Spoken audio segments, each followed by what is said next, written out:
성경 말씀 스가랴 6장 9절에서 15절까지 말씀입니다. 스가랴 6장 9절에서 15절까지 한 절씩 교독하겠습니다.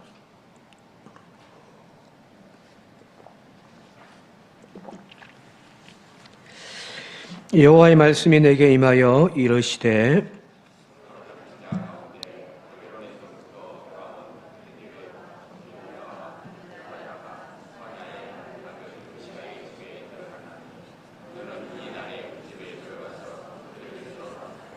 은과 금을 받아 면류관을 만들어 여호사닥의 아들 대제사장 여호수아의 머리에 씌우고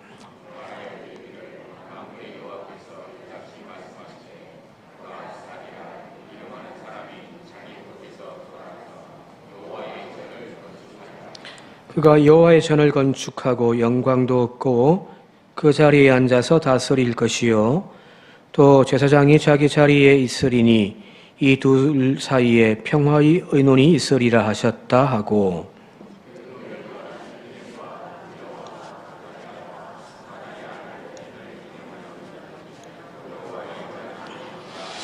함께 읽겠습니다. 먼데 사람들이 와서 여호와의 전을 건축하리니 만군의 여호와께서 나를 너희에게 보내신 줄을 너희가 알리라.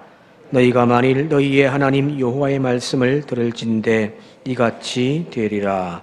아멘. 새해가 밝았고 오늘 이제 3일째인데 왠지 시작하자마자 좀 어수선하죠, 그죠? 이번에는 지진이 나서 난리고 뭐 우리나라는 야권의 대표가 칼에 찔려가지고 지금 막 병원에 입원해 있고 바라기는 어수선합니다마는 하나님께서 우리의 벗되시고 우리의 길을 인도하시는 목자 되셔서 올 한 해 모든 성도 삶과 가정들이 하나님의 은혜와 평안이 있기를 주님 이름으로 축원드립니다. 지난 시간 네 병거를 통한 유대민족의 해방에 대한 환상의 말씀 나누어드렸는데 이제 환상은 6장까지에서 이제 8가지가 다 맞춰지는데 쭉 한번 다시 정리해 본다고 한다면은 지금까지 우리가 살펴봤던 환상들을 가만히 보면은 공통된 주제가 하나 있습니다. 그게 뭐냐면은 이 모든 환상의 주체가 누군지라는 겁니다. 이 모든 일들을 이루어가시는 주체가 누구냐? 유대 민족 스스로의 합당한 자격이 주어져 그것을 이루어낸 것도 아니라는 거잖아요. 그죠? 여호수아를 가만히 보십시오. 추하고 흠 많아서 사탄이 자격이 없다고 그를 고발하지 않습니까? 그게 이스라엘이거든요. 그러나 이 모든 일들을 이루어 가시는 그 주체는 바로 철저하게 하나님이시라는 겁니다. 바벨론에서 해방하게 된 것도 그 역사를 심판하신 하나님이셨고요. 예루살렘에 다시 성전을 건축하도록 모두가 다 지금은 때가 아니라고 손 놓고 있을 그때에 건축하라 새 성전을 건축하기 위한 일꾼들을 세우는 그 모든 일들도 하나님이 주축이 돼서 하시는 거잖아요. 하나님이 열심히 이 모든 것들을 이루어 가신단 말이에요. 저 포로 잡혀있던 북쪽에 포로 잡혀있던 동포들을 해방시키게 하신 그 병거를 보낸 것도 바로 하나님이시란 말이에요. 그죠? 자, 한 해를 우리가 새롭게 시작하면서 이 신앙 고백으로 우리가 이 한 해를 시작했으면 좋겠습니다. 무슨 말이냐면 되돌아보면 모든 것이 하나님의 은혜였습니다. 하나님의 열심히 이 모든 것들을 이루어 내셨다는 거거든요. 올해도 하나님의 열심을 이루어가는 그런 한 해가 되시길 바랍니다. 우리의 믿음의 눈을 열어서 하나님의 일하심을 바라보며 소망 가운데, 비전 가운데 꿈을 꾸는 자들, 그런 교회 될 수 있기를 주님의 이름으로 축원드립니다.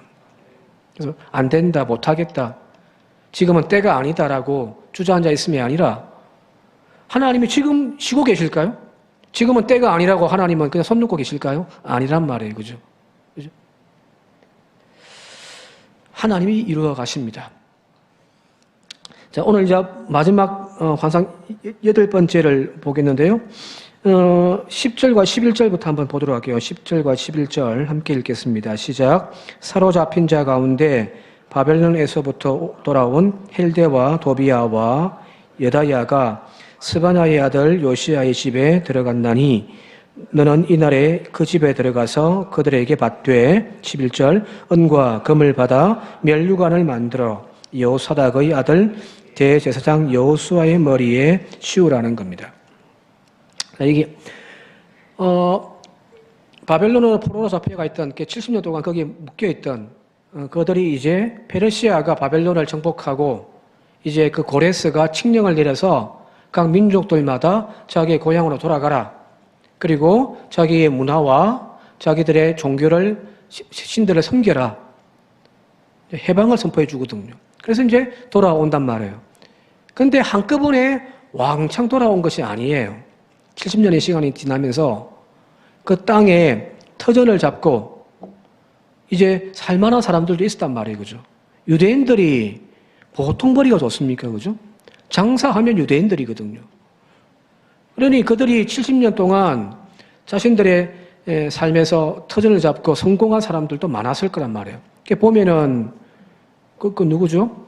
에스더 같은 경우는 왕비가 되어주죠. 그죠? 그죠?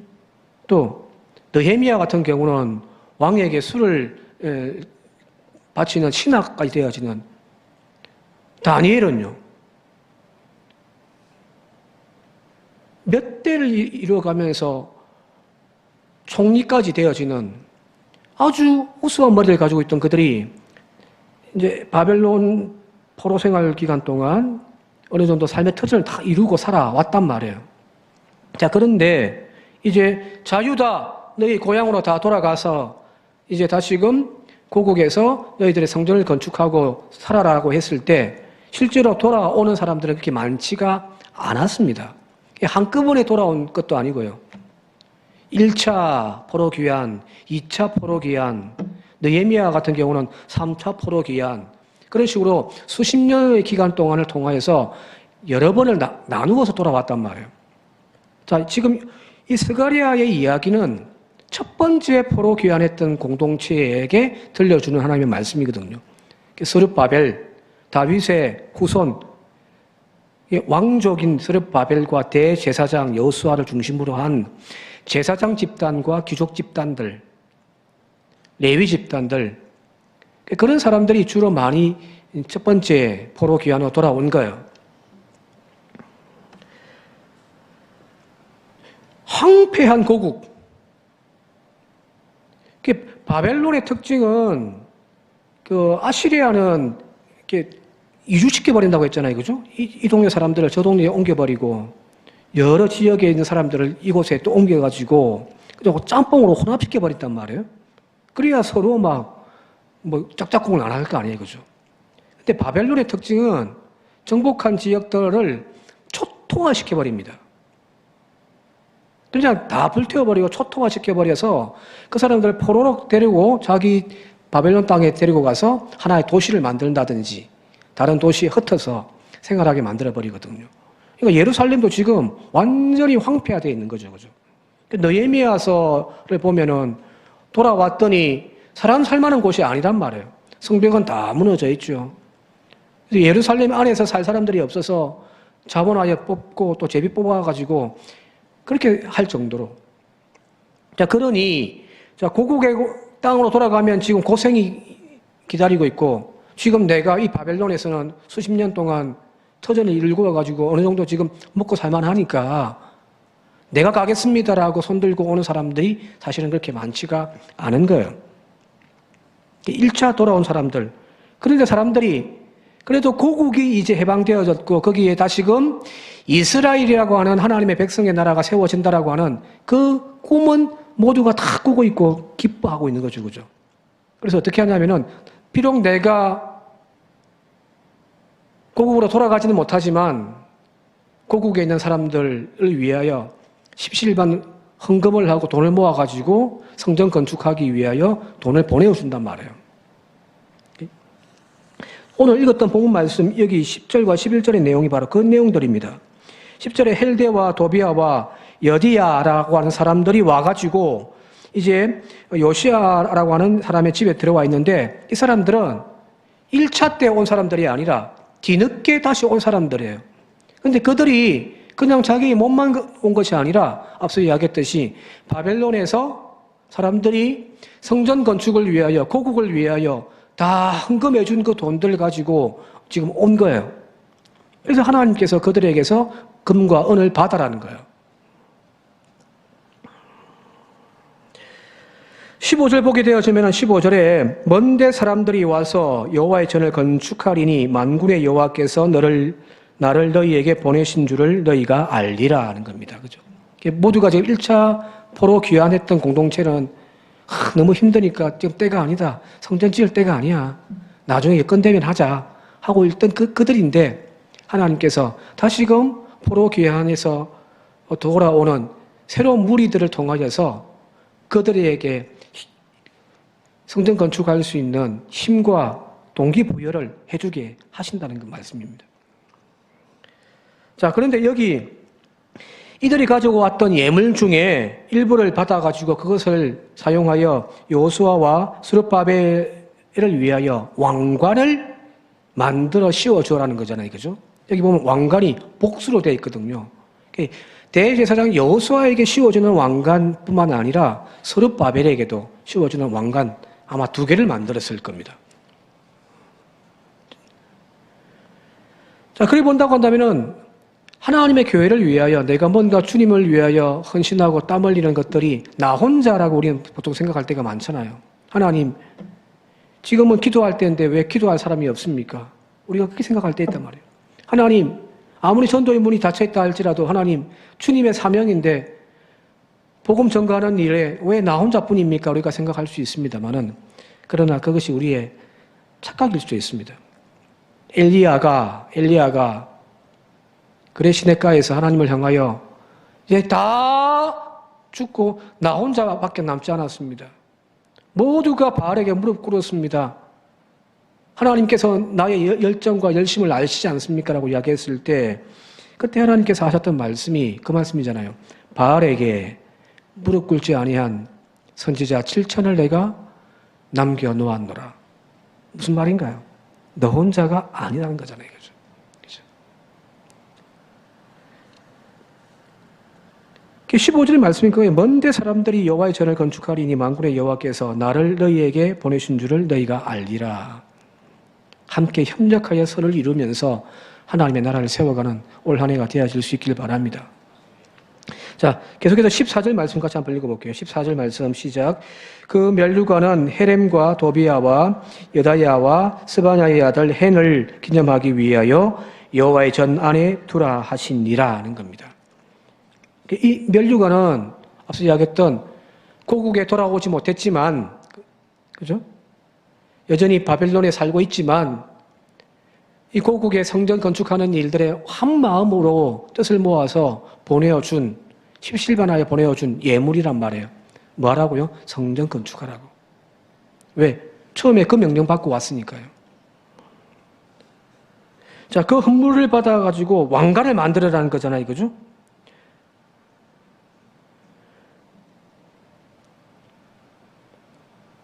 하나님께서 성전 건축을 위한 그들의 헌신과 마음, 그 예물을 하나님께서 기뻐하시고 받으셔서 그것을 성전 안에다가 권력을 자랑하기 위한 왕관, 이재명을 비습했던 그 사람이 종이 왕관을 쓰고 있었다고 하는데 그 미친놈이죠, 그죠?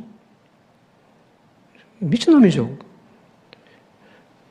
지금 여호수아에게 스룹바벨에게 왕관을 씌워주라고 하는 것은 그 성전 건축을 위하여 십실반에 가지고 온 그 예물을 은과 금을 쳐서 왕관 2개 만들어서 여호수아에게 스룹바벨에게 왕관을 씌워주라. 그 말은 무슨 말이냐면 동기부여하라는 거예요. 그죠? 이것 갖고 내가 지금 이제 왕이 됐다. 권력을 자랑하라는 것이 아니잖아요. 그죠?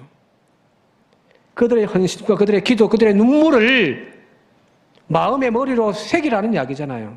그죠? 그리고 그 왕관은 계속 쓰고 다니는 것이 아니라 여호와의 전 안에다가 갖다 놓아라는 거잖아요. 무슨 말일까요? 그 성전을 위하여 헌신하고자 했던 그들의 마음들을 하나님이 기쁘게 받으셨다는 거고요. 그걸 성전에 갖다 놓아서 사람들로 하여금 보고 기념하게 하라는 거거든요. 오늘날의 성전이라고 이야기할 수 있는 교회를 세워가는 것, 그것은 목회자의 눈물과 목회자의 헌신을 통해서 이루어지는 것이 아닙니다. 특정한 어떤 부자가 몇 사람이 교회에 있어가지고 그 사람들의 헌신과 물질 헌금을 통해서 교회가 유지되어지고 세워져 가는 것도 교회가 아니에요. 따지고 보면 사실 수없이 많은 이름 없는 성도들의 눈물과 그들의 헌신의 땀이 그리고 교회를 향한 그 사랑과 정성들이 모여져서 세워지는 것이 하나님의 교회입니다. 가난한 노인들이 십실반으로 하나님의 성전을 위하여 내놓은 그 과부의 두랩돈 같은 예물들이 교회를 유지하는, 교회를 세워가는 힘이 되어진다는 거거든요. 하나님은 지금 그걸 기억하고 계시다는 거예요. 그걸 기념하시겠다는 거잖아요. 그죠? 그죠? 실제로 우리 교회 1년 예산을 보면요. 지난주에 결산을 했습니다만은 저는 연말마다 결산을 할 때마다 느끼는 것 중에 하나가 기적이라고 저는 생각합니다.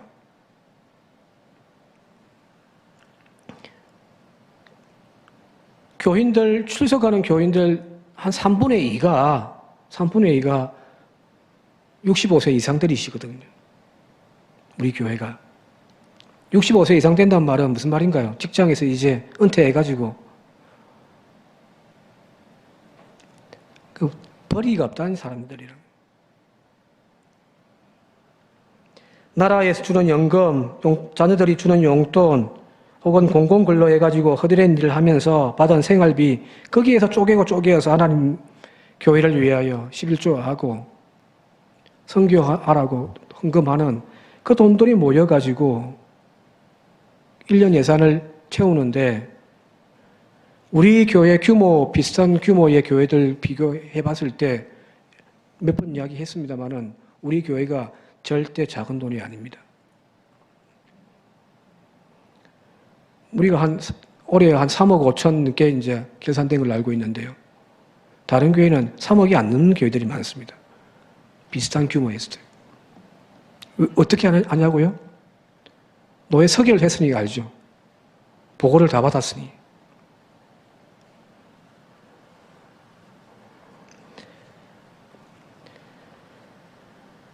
그래서 가끔 이제 목사님 11조 설교 좀 해주십시오. 헌금에 대해서 설교 좀 해주십시오. 이야기하면은 제가 이렇게 예 할게요라고 이렇게 이야기 안 하는 이유가 뭐냐면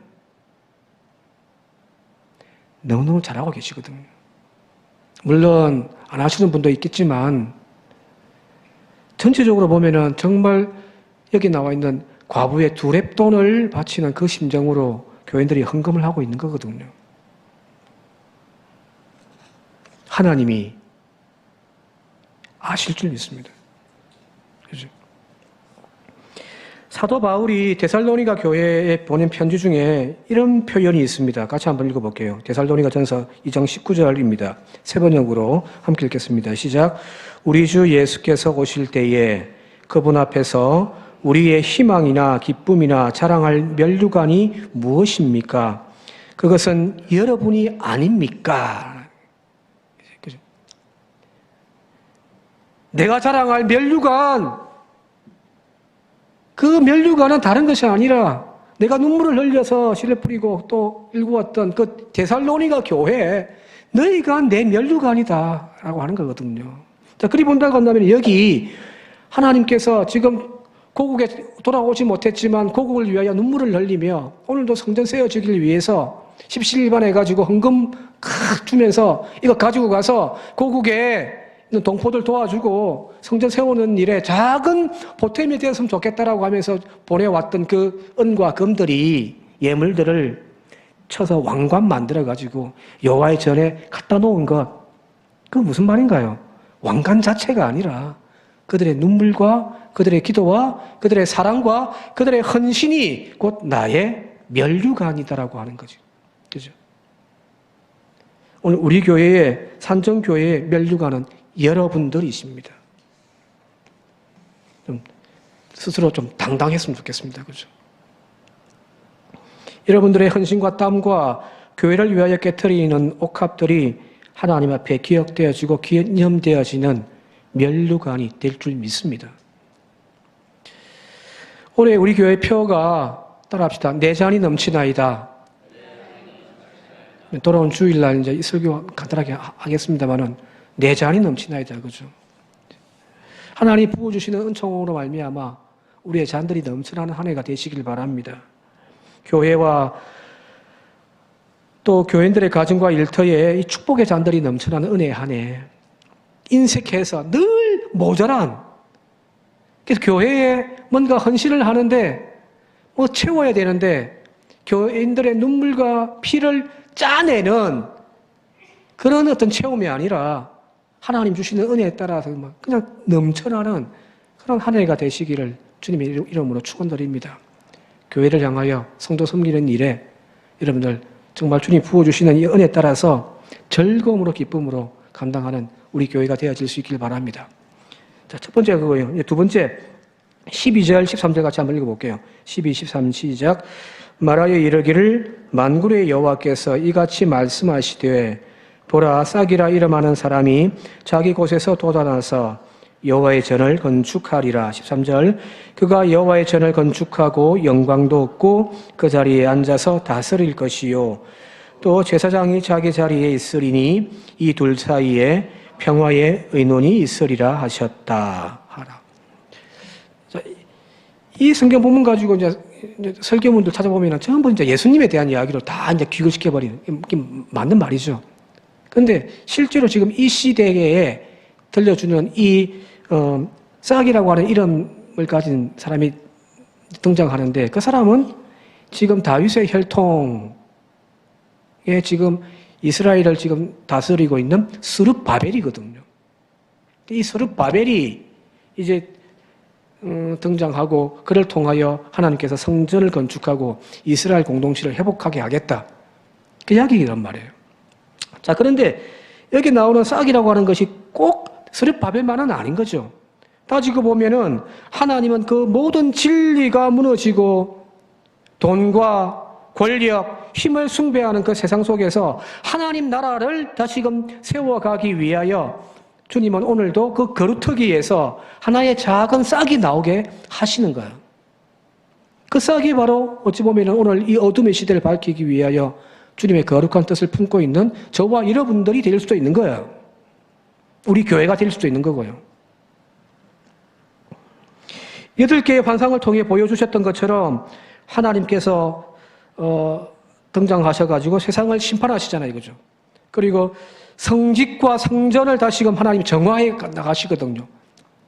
에바 속에 있는 여인 그 우상을 하나님 저 멀리 이제 바벨론으로 옮겨버리시고 그 말은 무슨 말인가요? 이 땅에는 지금 이제 우상 숭배가 사라져버린 정화하시는 거죠. 그리고 이제 이 깨끗해진 이곳에서 다시금 싹이 돋아나게 하시겠다는 거잖아요. 그죠? 그게 싹이에요.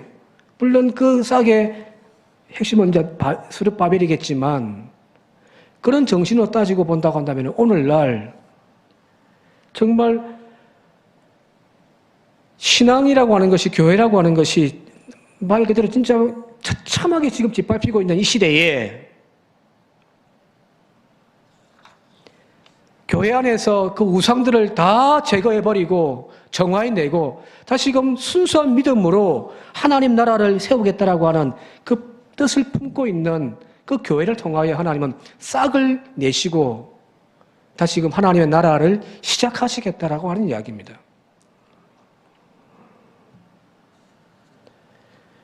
그 하나님의 뜻을 동참하고 품고 함께 나아가는 교회 성도가 바로 여기 나와 있는 싹이라고 하는 이름을 가진 자들입니다. 오늘 저와 여러분들이 바로 그런 자들이 되어질 수 있기를 바랍니다. 에스겔서 47장에 보게 되어지면 여러분 잘 아시는 대로 성전 문지방에서부터 흘러내리는 그 물이 쫄쫄쫄쫄 시대를 이루다가 천척을 이루어가면 무릎 깊이만큼 또 천척을 또 흘러가면 허리만큼 뒤에 가면은 이제 온 몸을 휘감을 정도의 깊은 강이 되어져서 이제 사해로 내려가진단 말이에요. 그죠? 죽음의 바다로. 한번 같이 읽어볼게요. 사해로 흘러가서 어떤 일이 발생하는지 세 번역으로 같이 한번 읽어볼게요. 읽겠습니다. 시작. 이 강물이 흘러가는 모든 곳에는 온갖 생물이 번성하며 살게 될 것이다. 이 물이 사해로 흘러 들어가면 그 물도 깨끗하게 고쳐질 것이므로 그곳에도 아주 많은 물고기가 살게 될 것이다. 강물이 흘러가는 곳이면 어디에서나 모든 것이 살 것이다. 10절. 그때에는 어부들이 고기를 잡느라고 강가에 늘 늘어설 것이다. 어부들이 엔게디에서부터 에네글라임에 이르기까지 어디에서나 그물을 칠 것이다. 물고기의 종류도 지중해에 사는 물고기의 종류와 똑같이 아주 많아질 것이다 라는 거거든요. 자, 죽음의 바다란 말이에요. 그죠? 죽음의 바다. 아무 생명체가 살지 않는 죽음의 바다. 근데 성전에서부터 흘러내려왔던 생명수가 흘러가니 그 죽음의 바다가 어떻게 됩니까? 생명의 바다로 바뀌어진다는 이야기잖아요. 그죠? 물고기들이 넘쳐나고. 자, 그런데 그 죽음의 바다를 생명의 바다로 만들어내는 그 강물의 생명수의 시발점이 어디예요? 성전 미문, 북쪽 성전 미문 문지방 아래에서 쫄쫄쫄 흘러나오는 물입니다. 그게 싹이에요. 오늘 우리의 하나님 교회를 다시금 회복하기 위한 몸부림들 이것 갖고 뭐 하겠냐? 이 어두운 시대에 바람 불면 꺼질 것 같은 등불 같은 이 헌신 가지고 뭘 하겠냐라고 우리는 생각할 줄 모르겠습니다만은 그러나 그 싹을 통하여 하나님은 큰 나무를 만들어 가시고 열매를 맺어 가시는 분이 하나님이십니다. 그죠? 실제로 그 어떤 다큐멘터리를 본 적이 있는데 사해 바다에는 염분이 34% 정도 됩니다. 3분의 1이 소금이란 말이에요. 그래서 너무너무 짜가지고 실제로 사해 바다는 말 그대로 죽음의 바다입니다. 어떠한 생물체도 살 수가 없습니다. 물고기요? 당연히 못 삽니다. 그런데 영국에 있는 어떤 조사팀들이 와가지고 거기서 이제 생활을 하면서 사해 바다를 이렇게 이제 조사를 하는 것들이 있더라고요. 근데 이 영국 조사팀이 사해 바다에서 생물체를 발견했습니다. 신기하죠, 그죠? 사해 바다는 어떠한 생물도 살 수 없다라고 모두가 다 이렇게 이제 거기 정론인데 거기 보니까 미생물이 살고 있더라는 거예요. 근데 어떻게 이 미생물이 살 수 있지?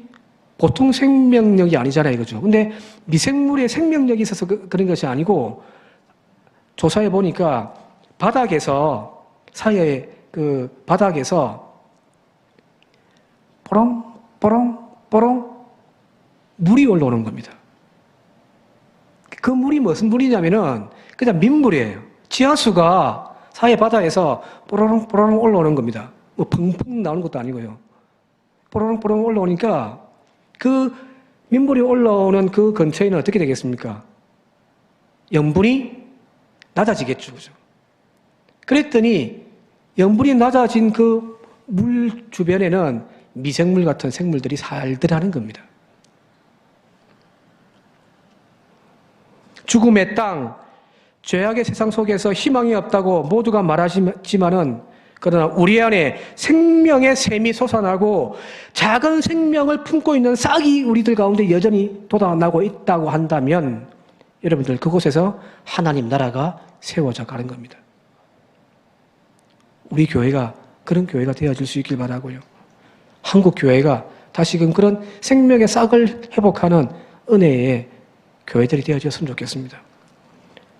이제 마지막으로 이제 말씀 하나 더 하고 마칠 긴데 아까 여기 보게 되어지니까 12절에 싹이라 이름하는 사람이 자기 곳에서 돋아나서라는 표현이 나오거든요. 자기 곳에서, 그죠?